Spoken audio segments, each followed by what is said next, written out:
So today, very special episode for two reasons. Number one, this is episode 200. I remember starting this in my college apartment, so it's very cool to see where it's going. Really grateful for the people that have supported and guests like yourself coming on and supporting the vision, sharing your story and just inspiring people. But also very special for another reason. Jeremy Hills, as the guest today, you wear many hats. I feel like we could spend the entire hour going over your resume, but right now on paper, you're a boss of mine at Kollective. You're the co-founder and the president of Kollective. But beyond that, over the last year and a half, I mean, you've been a friend, a role model, a mentor. Super excited to have you here. I couldn't think of anyone better for episode 200, so thank you. First of all, thank you for having me. Congratulations on 200 episodes, Thank you. because that just shows not only like the consistency, but the willingness to continue to show up and work hard at the thing you said you wanted to do. Mm-hmm. That alone, we don't see a lot of. And then secondly, I don't know, bosses, you know me well enough to know I feel like we're in this thing doing a thing that we decided to do together in a space. Absolutely. So, yeah, I agree. I appreciate that. More so, I don't know, team members than anything else. Yeah, for sure. Yeah, a great leader. Definitely look up to in many ways. I want to go back to where it all started as a football player. Growing up in Houston, you were a top recruit. You played football most of your life. Yeah. Talk us through that. Why was football the sport for you, and why'd you take it to the next level going D1? To be honest, I grew up in a football family. I had an uncle that played professionally. My father played professionally. I had an older brother, a cousin, etc. Right? So much so to where, like, in my family, if you are a boy, they throw you in football. And then if by like the age 14 or 15, you know, you haven't done anything impressive, then they're like, oh, okay, what else do you like? That's kind of just what it was. I can't tell you when or how I actually started playing. I just remember playing my entire life, right? And then, you know, I fell in love with it. And to be super transparent, I think equally I fell in love with the sport of football as I did the attention from football. And it took some time away from playing to realize that, like, I've been around players that actually love the game, like truly love football. And I can't say that I was one of them. I can say that I loved playing football at times, and I love what football brought me. You know what I mean? So, and I was really good at it. Really good at it. Like when I was coming out of high school, I was number 3 in America at my position, right? And I wanted 40 plus Division I scholarships, could have went to any university in the country and still somehow managed to choose the right one. I came here to UT in Austin and I've been in Austin since. Yeah, that's amazing. You got your first D1 offer at 14 years old, correct? 15. 15? Okay. Yeah. So at 15 years old, this is something that most people dream of at 17, 18 years old, and yours comes in very early. Yeah. What were you doing differently from your peers at that age to set yourself apart? I think this is important. That's a great question. I had examples that go in front of me, so I understood what it took. I think a lot of people that are aiming to achieve something don't really understand the trade that thing requires of them. I was not one of those people, because I was privy to watching, 3, 4, 5, 6 family members go in front of me to where I knew exactly what it was going to take to reach my goal. I knew exactly what it would take. And then at that point, it's just a matter of, am I going to be willing to trade that? And I was, right? Just the circumstances that I had. I grew up in government housing in the south side of Houston, man. It wasn't, it's really like, you look at sports or a talent of any sort of, like, this is the way I'm going to use this to change my life kind of thing. Being recognized early, partially, to be honest, is a part of what they call legacy. You have people in your bloodline that are successful at a thing. People are like, almost like, well, did we strike gold twice? Like, are you successful? Like, they're more open to the idea of you being a talent because of the people that came in front of you, right? And luckily enough for me, I was blessed. I was pretty dang good. So that helped out. And then another thing that my uncles and my brothers did that really helped me out is I played up. So when I was 8, I competed with 10 and 11-year-olds. When I was 10, I was playing against 12 and 13-year-olds. By the time I was 14, I was on varsity. Yeah. And by the time I was 15, I was starting, right? It was like they drilled in me very early that if you're only as good or better than the people in your age, your bracket, your group, or your area, the ones you can see, then you're really not good at all. You know, that is like bare minimum to be better than at whatever the thing it is you're doing. But for me, football, to be better than everybody you see is literally the bare minimum. Yeah. Because there are hundreds, there are thousands of people that you have not ran up against yet, and you need to make sure you're better than them too. So like, I was playing from the time I was 8, I always played up. So, you know, by the time I was 16, 17, and everybody was 16, 17, the game felt so easy and slow. Like it was just, it literally felt like, you know, I was taking candy from a baby. It felt like an easy game. So stats reflected it. Yeah, the stats reflected it, right? And I was just having fun at that point. Yeah, that's good. One thing I see out of you today is leadership and work ethic. Leadership in the sense of you're running a business, you can command a room, and work ethic. I mean, you're in here after hours lifting every night. You're posting inspirational quotes at 2 a.m, right? You're getting your work done. You're inspiring other people. That obviously had its role as a football player, as a youth, because you're not just going to get to where you want to be just from talent. So how did you start to adapt that mindset of I need to be a leader and I need to work the hardest in the room? The work part, believe it or not, came pretty easy to me. I would even almost say natural. Again, I had really good examples around me from that aspect of it. The leadership part was tough. My mom would tell you I was almost I would deflect leadership. I didn't want the responsibility of it. If you and I were on a team, I did not want to be responsible for your performance. That like conceptually, that was something I disagreed with early, and I think it's immaturity. Right? I think it's immaturity. What comes with success, talent, and progress is more responsibility. That's the way it goes, right? And I'm no different than most young people. I wanted all of one and none of the other. Yeah. And so as I've gotten a little bit older and when my career changed, in all honesty, when, you know, sports a lot of times can be so much about you, to where when my career became about developing the talent of others, I stepped into like this role of a supportive role, almost a mentoring role, almost, you know, a nurturing role of sense. And that helped me with my leadership skills, because my success all of a sudden was no longer about my own feats. They were about the accomplishments of others. And so just that, how ironic, right? But like that kind of, that time in my life, that place in my life when football was done and I was moving on to the next chapter, it forced me to start like sharpening some leadership skills. What would you say to your younger self now that was deflecting that leadership? Yeah. What would you go back and say, hey, start doing this differently?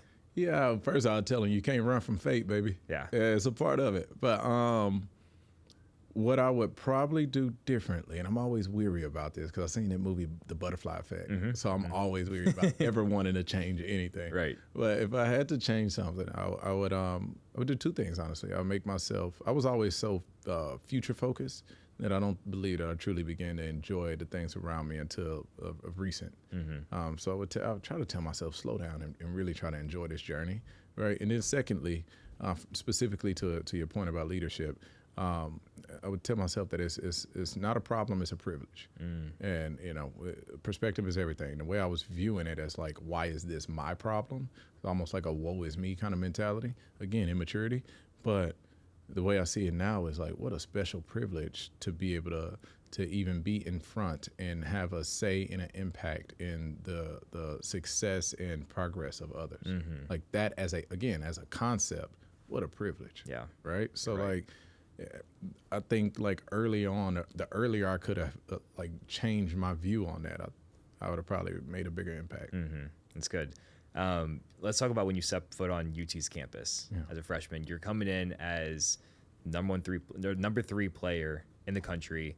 You're obviously set on NFL, first round pick. Like, I'm going to go play my heart out for these 3-4 years. I'm going to make it to the next level, deal with some injuries in college. What was that like mentally, knowing maybe the route that I had in mind is not going to be the one that pans out? Well, it wasn't maybe. That's exactly how that worked, right? And for me, it wasn't 4 years. It was 3 years. I'm like, listen, I'm in at 18. I'm out by 21. Yeah. And I'm a multimillionaire. I tell people all the time, I would be exhausted because I would sit up in my dorm room at night counting the money that I hadn't made.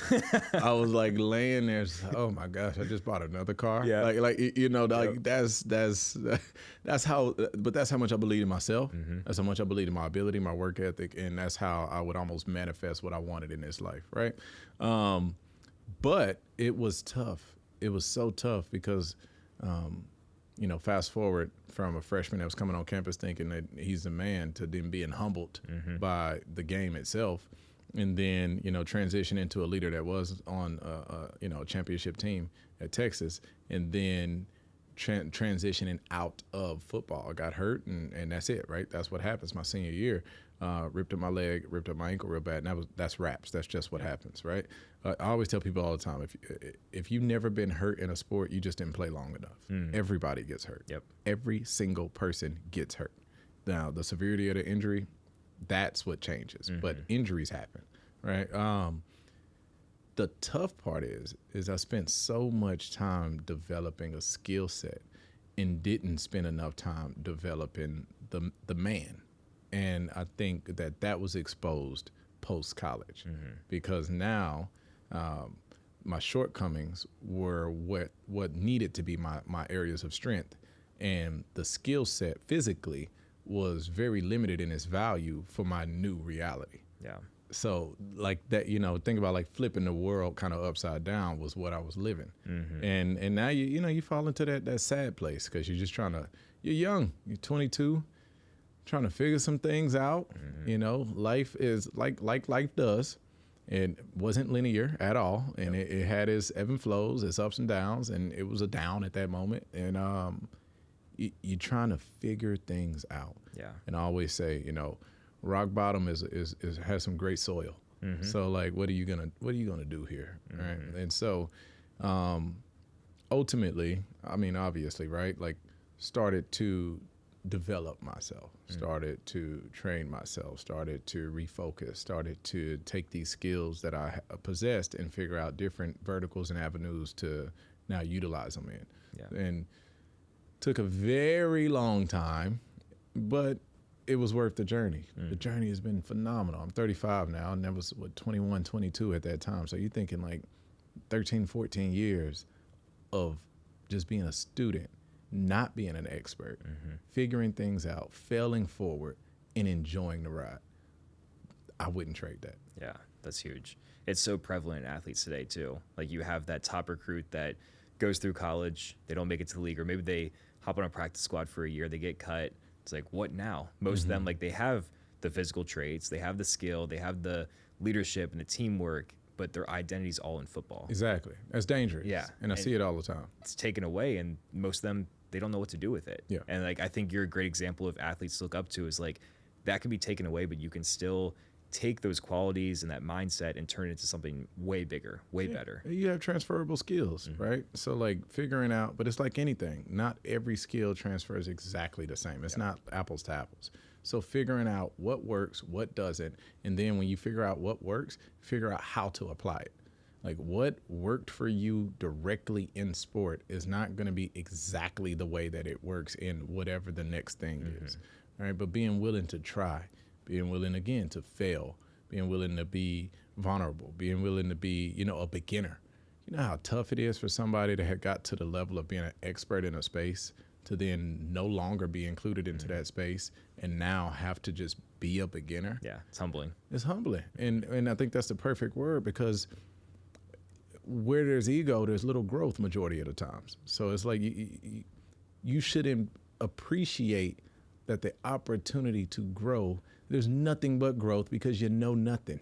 You've done nothing. You've accomplished zero. So guess what? It's nothing but up from here. Yeah. Right? But like, again, it's perspective. It's all about perspective. And it's very tough because disappointment is real. Depression can even be real, right? And shattered dreams can either break you or make you. But all of those circumstances end up making for like an amazing story if you let it. But the only way that works is if you keep living out the story. You can't like let that be the end. It's like, man, chapter 21 was tough, and then chapter 22 happened. Yeah. Right. like keep living the story. And I mean, I used to tell myself that when I was younger, still tell myself that today, right? Like, you never know. 35 has been amazing to me. Who knows what's coming in 36? I don't know, right? But look, I'm going to continue to enjoy this story. Yeah, yeah. One of your next chapters was heading into coaching and training athletes, making sure that they were dialed in their performance on the field and just training in the off season. Talk us through why that was a desire of yours. Well, it was well before I could even get to that chapter, I had to like figure out some life first. I started working at CarMax. I was selling like used Hyundai 98s to anybody that would buy. I was slinging like used cars everywhere. Little thick cotton shorts and a cotton shirt. Like it was tough. It was Texas. You got old pictures of it? Oh man. I wouldn't blackmail myself that way. But you did what you had to do. Yeah. Is what that was. And then I'm one of the few people I know that actually used their degree. I studied kinesiology and anatomy at UT. And so I ended up working for an orthopedic medical device sales company. And I did that for about 2.5 years.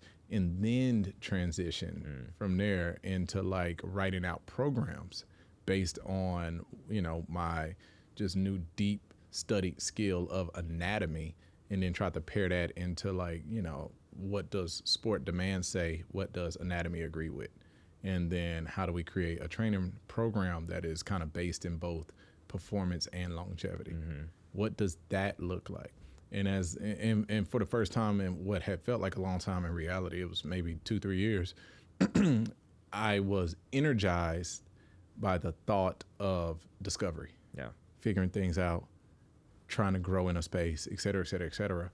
And that led me to the performance training. Like I didn't just set out to be like this like top trainer kind of, you know what I mean? That wasn't the goal. It was asking more questions than having answers, and then pairing skill with interest and work ethic. And ultimately that led me to exactly what you said, which we started in 2013, going on 14 with no athletes, none. And then by the time, we look up to, I haven't trained an athlete in almost a 1.5, 2 years. But by the time I, got done kind of with the training game, so to say, I was working with 200 plus pro athletes. You know what I mean? So it was just, but it was all of the same things. It was all of the, when you say like the transferable skills, it was the same work ethic. It's like what you see or me like up posting something like, if I'm up posting something late, it's because I'm up working on something late, right? If I'm up working on something late, it's because the brain can't turn off because there's a need for more. And for me, the positive outlet is studying. I became like a study-holic. I would read I wanted to read everything. I wanted to leave no page unturned. I wanted to, like Dr. John Russin, Brett Bartholomew, Ryan Capretta, I wanted to know everything they knew. And then I wanted to take what was successful in working for those guys and apply it in my own way with my own spin, because like anything, right? You learn and digest all you can, and then you take what you want and you discard the rest. And that's what I did, right? And did it in a way that was authentic to me. Benny Wiley played a huge role in my life. He's a head strength coach at USC right now, and he played a huge role in my life, even getting me interested in the field. And one thing that he always did that stuck out to me is 3-4 groups a day, and he would work out with the groups.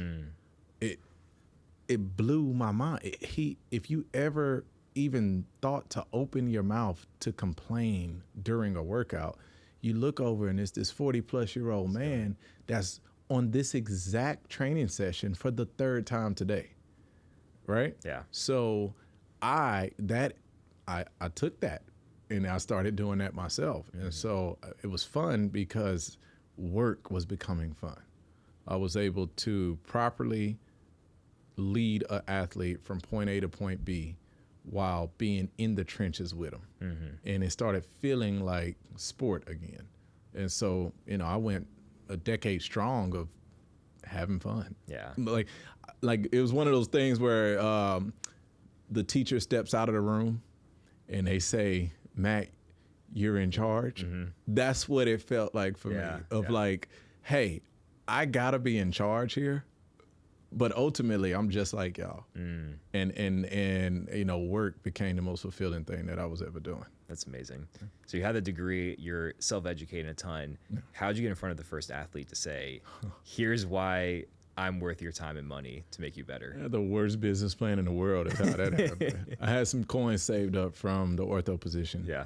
And I mean, you got to think, like, I'm still young. I'm like 24, maybe 20, going on 25. A lot of the athletes, it wasn't like I wasn't like a competitor of theirs or somebody that they didn't know about. Like, we used to compete against each other. And, you know, I got my own stripes. So high school All-American, all these other things. So I still had those relationships. So I would fly to whatever city that I knew a player that played for that particular team, and then like hit him up as if I was just in town for lunch, and then cold pitch him at lunch to like come train with me. So like if it was you, say you play for the Saints, I just hit you up, Matt, I'm in New Orleans, bro. And I know most schedules, right? Most league schedules are pretty much the same. So I know like what day I need to be there, right? If they won and they got victory Monday, chances are they're probably not having to go to work that day. So I'm gonna hit you up on Monday, Matt. Like, Matt, I'm in town. Let's grab something to eat. Oh, bro, what you doing out here? Man, just some work stuff. And as soon as we sat down, I'm like, hey, I'm training now. Oh yeah? Yeah.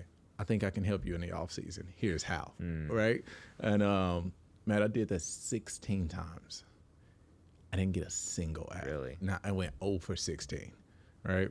And I always tell everybody, before you begin to feel sorry for me, over the course of my career, every player that I visited ended up actually working with me. That's awesome. It's just, you know, I understand that when you're young in a space, you don't have the resume because you're young.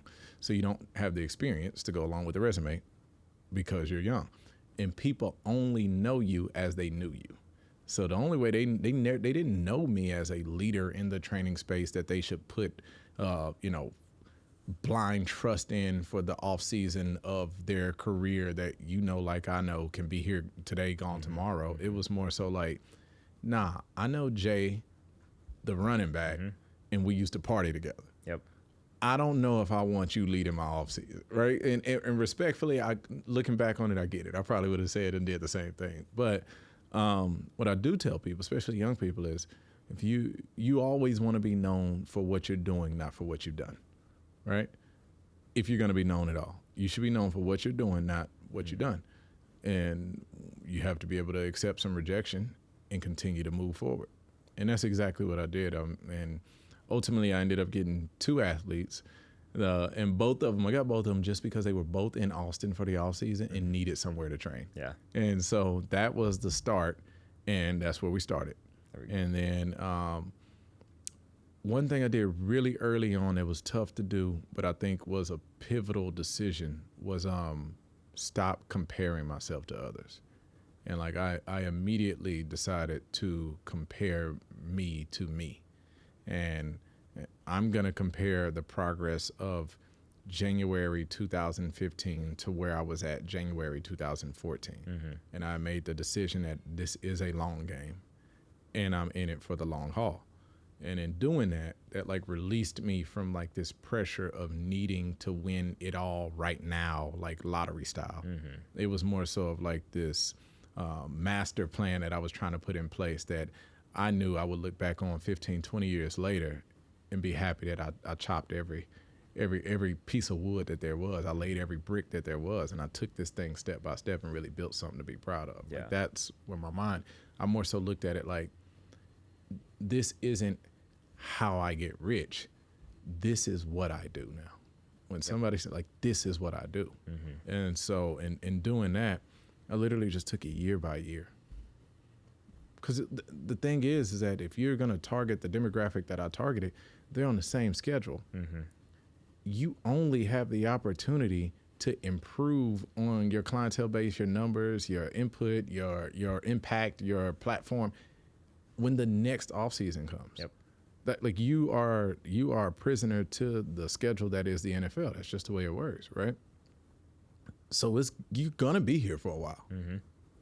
and that's a good thing, you know. And so it went from 2 pros to 4, 8 turned to 16, 16 turned to 30, 30 turned to 50, and that took time. That was, we're talking 2013, 14 to, you know, the really one of the first big summers I had, off season and summers I had was maybe 2018, 2019, right? That's when it really started to, and then the pandemic hit, and that was a whole different situation. Yeah. But yeah, it's like being dedicated to the thing regardless of the time. Like not letting time be a deterrent.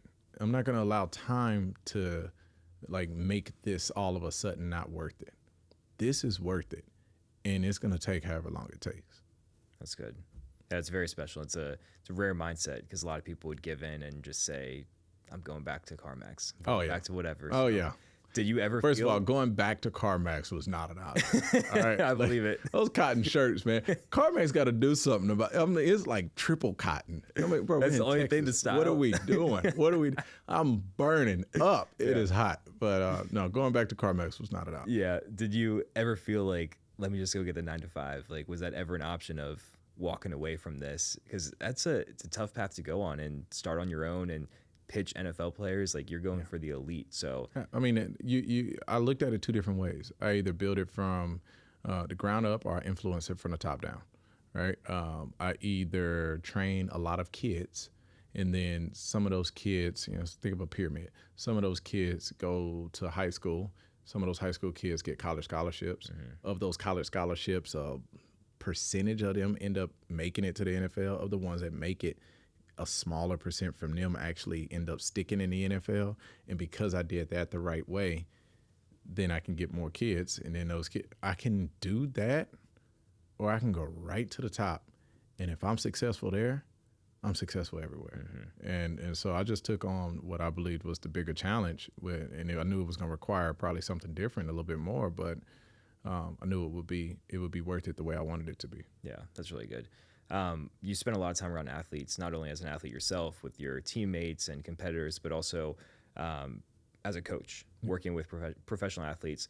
What's like a common denominator between the ones that are the most successful, they perform the best on the field? Like, what's the mindset or the traits behind them that make them who they are? The mindset? Easy. It's the reasons why they do it. The real reasons, not the one that they say in an interview, but the real reasons why they do it. Believe it or not, it's going to sound crazy, but the ones that do it for this obsessive nature of legacy, I notice that pushes people further than most of anything else. I've seen it push them past, you know, another great motivator is like family. And, you know, I want to see my mom do well. And the thing is,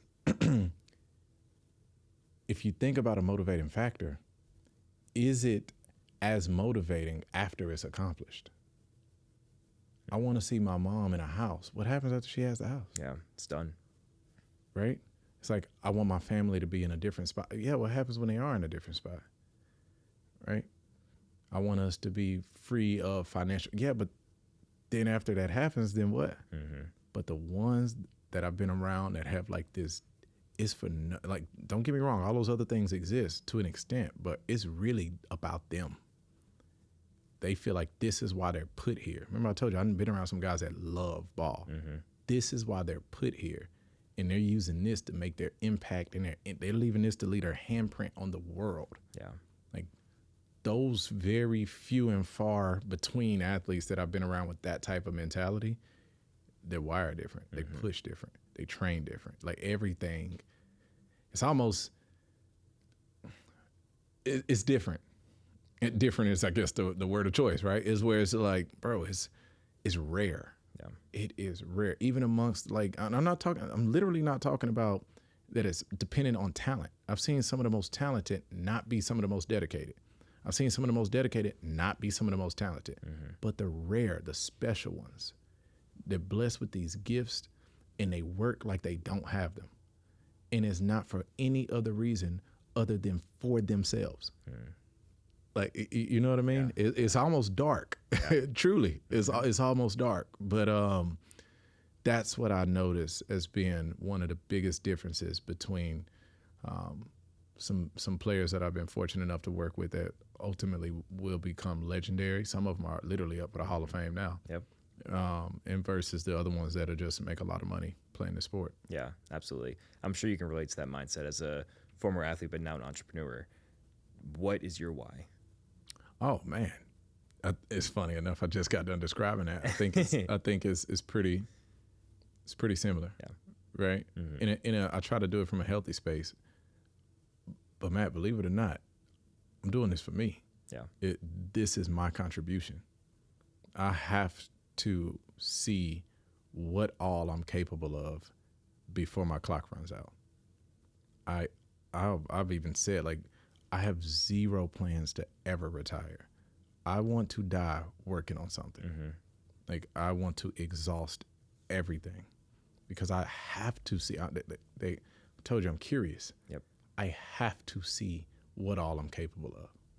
So, like, legacy is cool. Don't get me wrong. I want my children and their children and people I'll never meet, I want them to be proud of the way that I walked on this planet. Mm-hmm. But while I'm here, I have to see what all I'm capable of. For sure. And that's kind of how I approach it. Yeah, that's so good. Part of your brand is win the day. Yeah. You post about this a lot.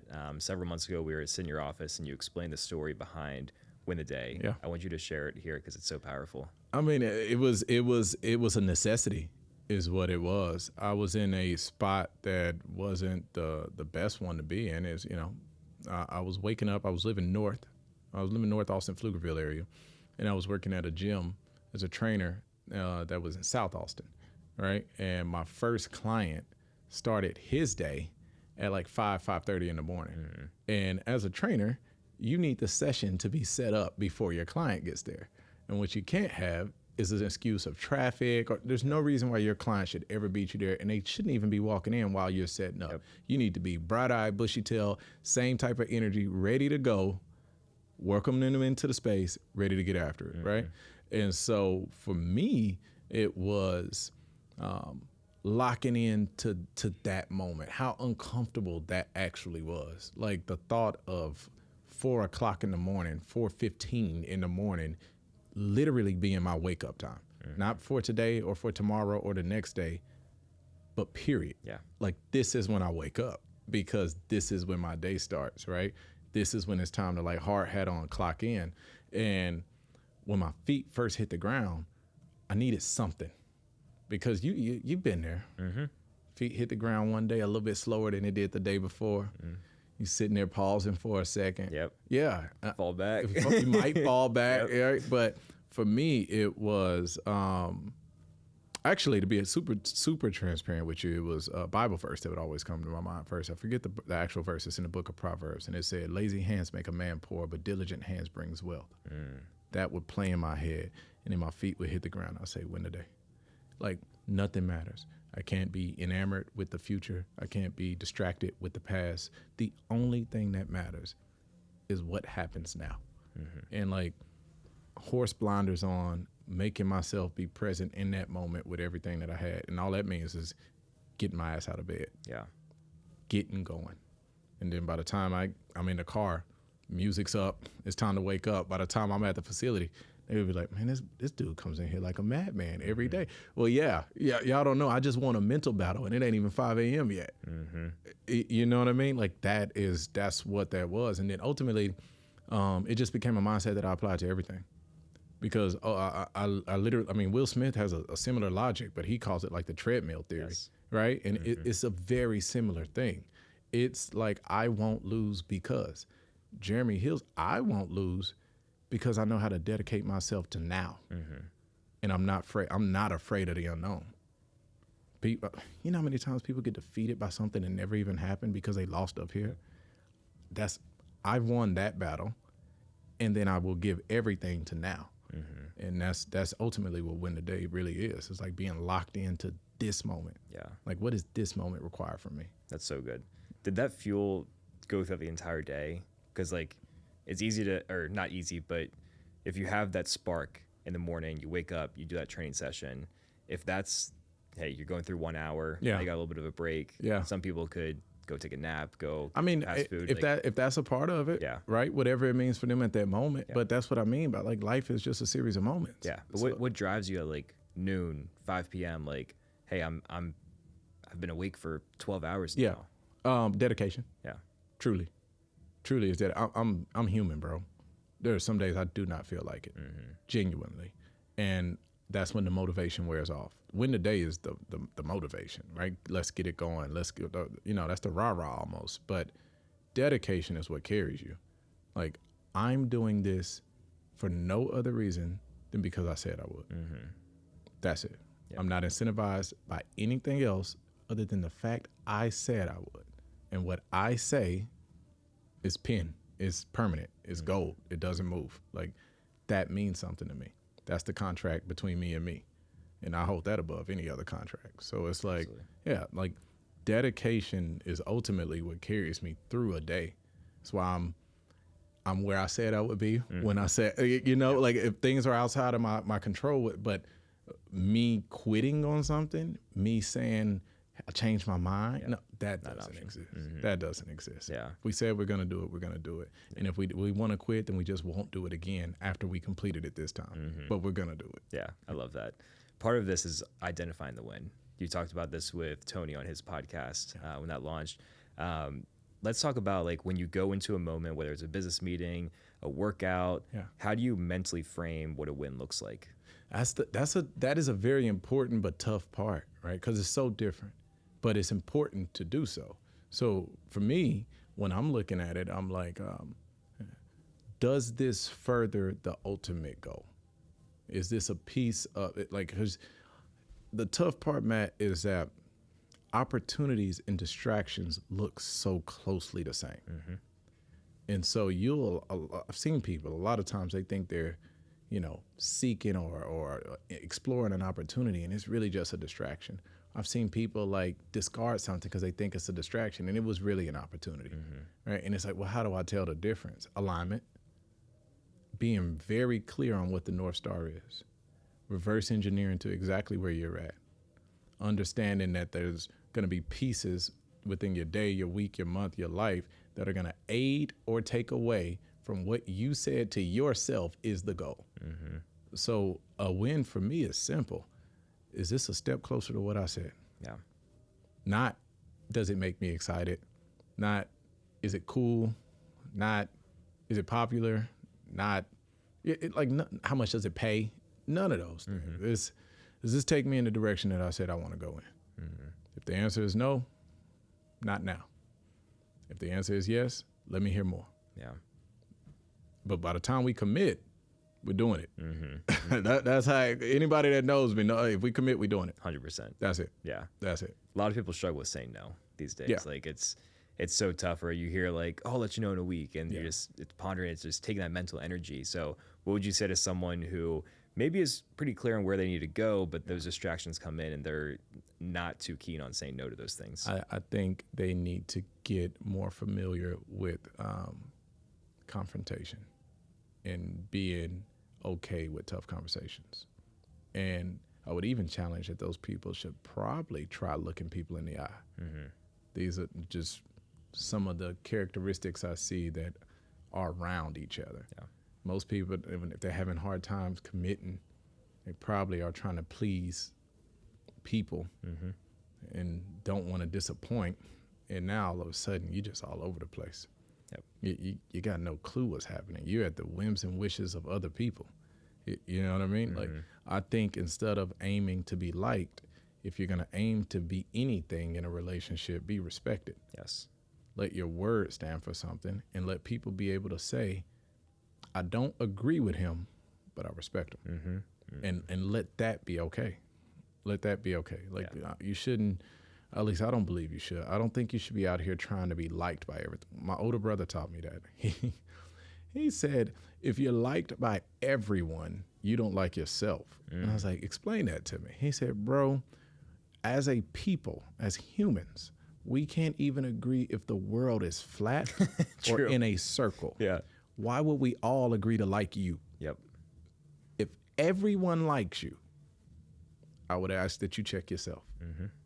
And when that clicked for me, yeah, it made decision making a little bit easier. Yeah. Or even look at people that are top of society, whether it's like a business leader, a athlete, they all got haters. Yeah. You know, like why Yeah. we're sometimes not even the conversation of those people as far as success or impact and whatever. And they're just, they take it as well. So Take it. Yeah. And the crazy thing is, man, listen, a hater could be some criticism that could be useful that's just wrapped up with the wrong intent. Yes. I would tell you, just like we said everything else, take it, grab what's useful, discard the rest. You know, this person didn't say this with the right intention. They didn't even say it nice. They said it to hurt my feelings, but it might be some truth there. Let's do some exploring. Like it's all just data. They're just data points. That's all it is. When you're attached to a bigger goal, that's what matters. So then you're just asking yourself, like, what am I taking to then help that goal? And sometimes it can be hate, right? Like it can be. Yep. Like haters are not always wrong. And that is a concept that we need to get okay with. Yeah. Right? 100%. Yeah. I want to switch gears to Kollective. Yeah. So the first time I ever saw you was at a speaking event, March 2023. And you're talking about, the panel was about like content and business ownership and building your dreams and everything. And you bring up Kollective. So I'm like doing my research after and everything. I'm like, oh, this looks pretty cool. Yeah. We had a short conversation after. Fast forward to June, I'm like in between jobs. I'm like, let me see what Collective's all about. You know, I love the gym. Walk in here for my interview and like literally breathtaking. Like no other word to describe it. Thank you, brother. Best gym I've ever been into. We got 2 locations here in Austin. But you're the co-founder of Kollective. You and Devin, the president.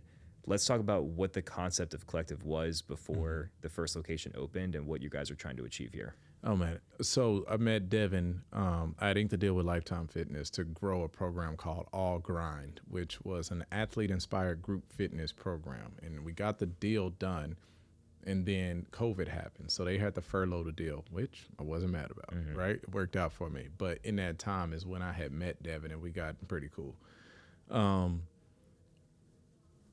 As we started talking about almost like this space that did not have, it didn't have a definition yet. We just talked about, like, Devin used to always say, what would it look like if we spent time in a space with 500 of our best friends? That's what he would say. Yeah. And then I would say, what would it look like to build Thug Mansion? Like, that's what I would say. But as we kept playing with this idea, it was, and it was Max as well, it was like, what does this space look like? And then we had to take a step back and say, wait, who's attracted to this space? And then you start to build this profile of this person. Like, what does her day look like? How does she spend her time, both free time and busy time? Like, what attracts her to conversation versus makes her put her headphones in? Just start to like build out this person. And then we started to build out this space. Then we realized that this space is really like this intersection. And it's this intersection of these two worlds, like this social world, but this performance-based world. Like these people that are accepting that performance matters, right? In all facets, performance matters. But they're finding this community, it's this social aspect of where it's not like it's me versus the world. It's more like me versus my goals, right? And so there's then this unifying factor that then comes into it. And so it's like, what does that space look like? And then, I mean, even down to the smallest of details, it was like, well, you know, like I know when you build something special, the very next thing you have to do is protect it. So then it's like, okay, then there needs to be a barrier of entry to this space, which then leads to the doors are locked and there's an application process. Like you start building out the structure of this dream space. And you know, ultimately we worked on it for months and we started getting close. And at the time I was studying for my MBA, and in a marketing class, is ultimately how we ended up coming up with the name, is we were thinking about like, it's this collection of these services that these people find very useful. That's where we were stuck at for the longest. And it's like, it's a collective. And then the C versus the K was just the strength score of the numbers in a marketing class, right? And as you'll remember things when they're wrong. Yep. Like overwhelmingly majority of the time, even if you're telling a story to friends, if you say like, then I pulled up to the light and the dang light was out, you don't normally say, then I pulled up to the light and it went red, yellow, green, and I went through. Like, Yeah. you know what I mean? You remember when things are wrong. So that's where that piece came from. And then we say, okay, collective. What is collective? And that is where like that kind of whole journey began. And it's been fun because I think Devin hit it on the head. It's like it really has become this space where these friendships have fostered, and these relationships and these business relationships. And it's cool to see people they could be on an off day. They're not training at all. And they are literally just pulling up to say what's up, to see what's going on, to talk and chat with some friends and go grab lunch. And it's become that space that we were talking about almost 5 years ago now. So that's that was the original vision. And now a tough part, but is something that's necessary, is understanding what collective was versus what collective is, and then putting the ego to the side and doing what's best for collective and allowing it to grow the way that it should. Yeah. Almost like a plant, right? You don't water the plant if it grows exactly how you thought it would years ago. You water the plant because that's what it needs. Yep. So that's how I look at collective now. Yeah. I'm glad you mentioned that, because I wanted to ask, you build the plan, you build the buildings, like you start getting the equipment in, first memberships come in, and then now you start building hundreds of people at these locations. Yeah. How do things start to change, and you adjust as a business owner, knowing that, you know, the plan isn't going to be perfect, but we still have to adapt to make sure that the members are getting the full experience? I think one of the biggest things for me personally is it grew so fast early that you go through almost this roller coaster of like, you know, this upward hill of trying to even figure this thing out. What is it? How does it work? What's included? Who's in it? To then like this roller coaster of like these people join, and now you get a chance to know everybody. Like the first 150, 200, 250 members, you really know them, right? You see them, it's one location, you see them every day, right? And now 2 locations, 1,000 members, you don't know. I don't know every single person by name anymore. But what's cool for me is that we talked about it earlier, like discovery is the part that I love. So it's cool for me to still get the opportunity to just meet people. I meet people all the time. And I know that if they're choosing to be a member of this space, more than likely we have something in common. And so like, man, believe it or not, majority of the time is when I'm just sitting in a sauna, I wind up talking to 2, 3, 4 different people.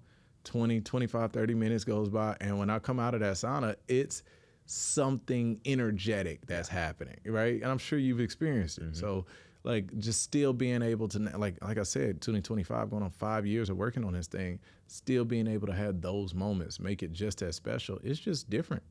That's all it is. It's different, just as special. Yeah. What's been the most rewarding part of this? Seeing 2 parts. 3 parts actually. Seeing people that were transplants to Austin, didn't really have a community of their own. Now I can see them happy with their own kind of friendship groups and et cetera. Secondly, was one of the intents of the pillars that we built the business on is I've seen businesses start out of here and go, and they are becoming successful 100%. businesses, like successful businesses. I've seen them start out of here. So that's been super cool, like to just be a part of people's foundational stories, right? If they go tell those stories and they tell them accurately, they won't be able to leave collective out. Like from a prideful standpoint, I'm very happy that that's the case. And then thirdly, I would say like just seeing people enjoy the thing that you thought was a cool idea, right? Somebody you know or don't know or whatever the case may be. But like, I'm at the airport and I look up and somebody had a collector shirt on. Really? Right? That's cool. Like those moments where you're like, that person chose to purchase that shirt and wear it out. Like that, as simple as that sounds, this person's enjoying the you know, your thought, your process of thinking that this can be cool for a people. Those are the people. Yeah. That's so special. It's a feeling here too. Like people come in for tours all the time, and a lot of people are wowed by the space. And I always finish off talking to prospective members like, the community's second to none. Right. And like, I understand if you can't feel it right now because you're only talking to me, but like, we host events, we do this and the other, but like, I'm not kidding when I tell you people find business partners, best friends, a girlfriend here. Girlfriends. It's everywhere. I know people that are engaged to get married. You know what I mean? It's cool to be a part of. Yeah. It's a good place to hang out. Like, I remember, like, similar to you, like, when I was first started working, I was living in Pflugerville. It was like 30 minutes to get here. So I would come here, work out, work my shift, hang out in between. People are like, do you live here? Like, people still ask me because I'm always here. But it's just enjoyable. Like, why sit at home when you can be around high performers?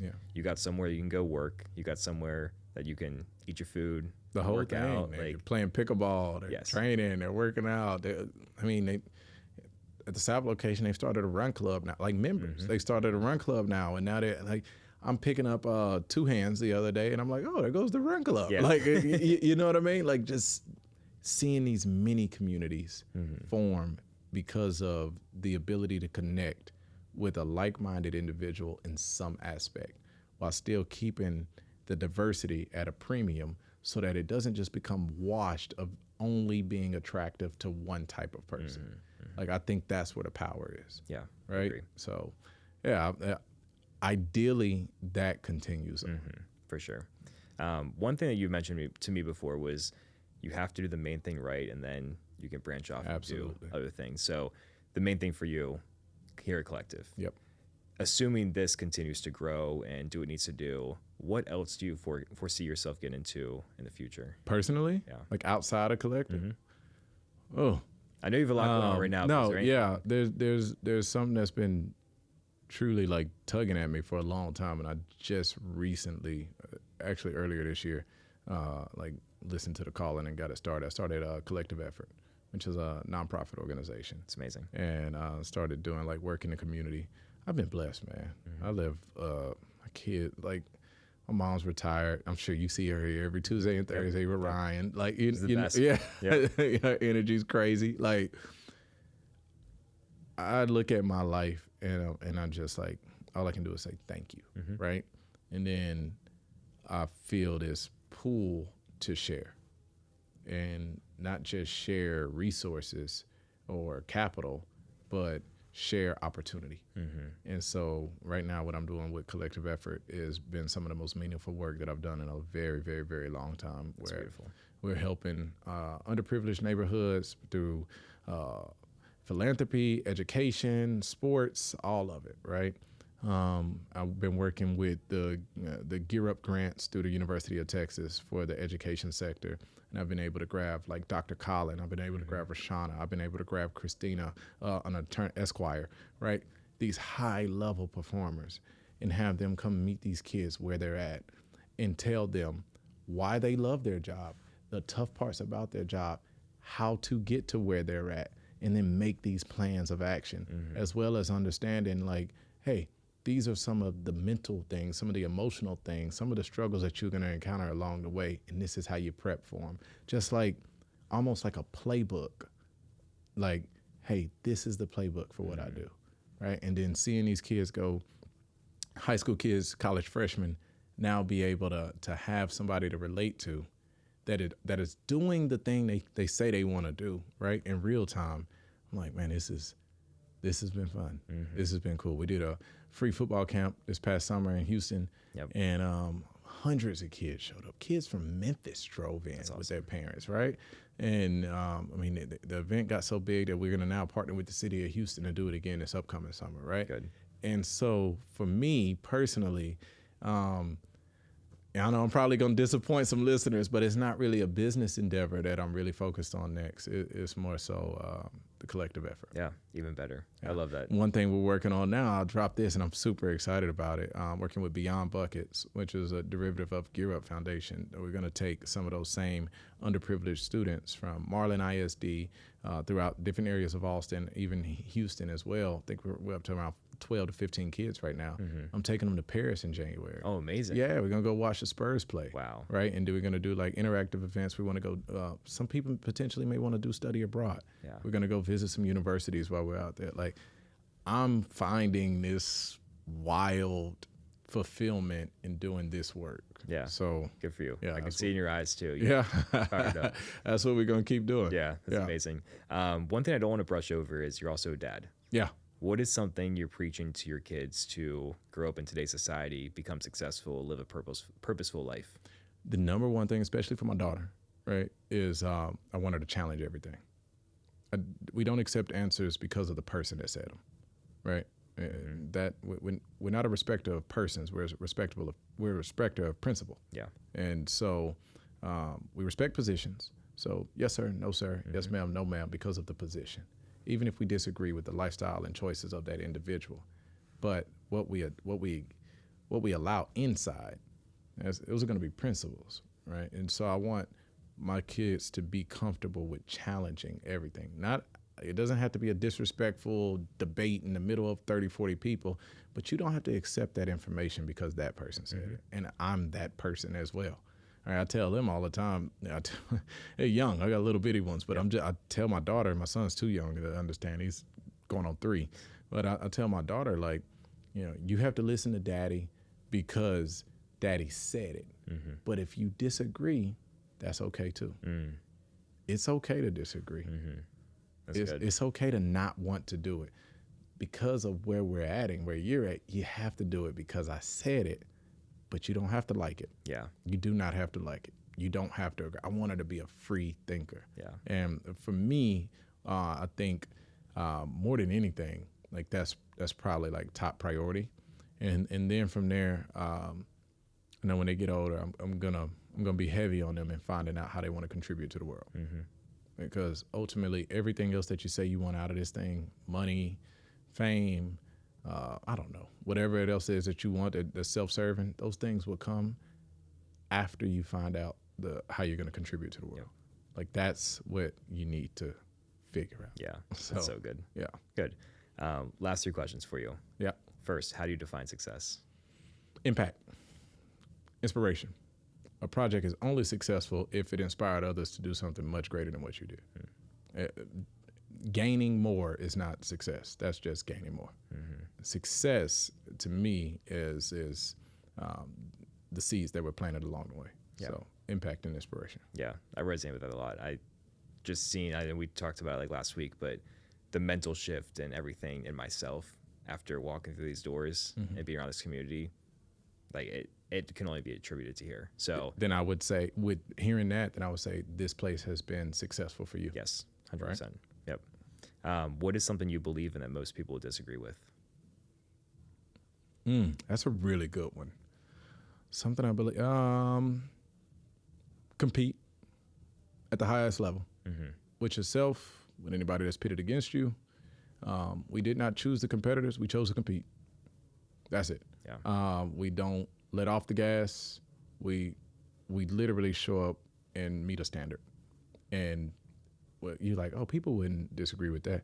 You'd be surprised. You'd be surprised. A lot of concessions get made to save feelings and save toes. Yeah. We step where we step. Feelings will be mended. Compete. Like, that's a non-negotiable. Yeah. That's good. Love that. Last question for you. What is one piece of advice you have for someone who wants to be successful, they just don't know how to get there and what step to take? Wants to be successful, doesn't know how to get there. That's everyone. Everyone starts there at some point. Yeah. Step to take. Identify what success is. But and it sounds so simplistic, but actually identify what success is to you. Not what it is to your dad, not what it is to your best friend, not what it is to society, not what it is to your partner. What is actual success to you? Yeah. And you will be so shocked at how all of a sudden you start to feel like there's a path. Now, don't get it wrong. The work still has to be done, but at least there's a path. And so I think that exposure and then a commitment to actually identifying what success is. You got to be exposed to it to even know it exists. Yeah. And now after you're exposed to it, identify that's what success is. Yeah. And now we're going that direction. Yeah, I agree. That's why I started this. Yeah. I love that answer. I love it. Jeremy, absolute pleasure. Appreciate you making the time. Conversation was phenomenal. Love the advice and just admire the track you've been on and everything you continue to do today. So thank you. Man, thank you for having me. Thanks for waiting on me, right? Of course. I got you. But no, man, episode 200. I'm super happy for you, Thank super you. proud. If there's anything we can do on this end to help out, you let me know. Thank you, brother. Appreciate you. Yeah.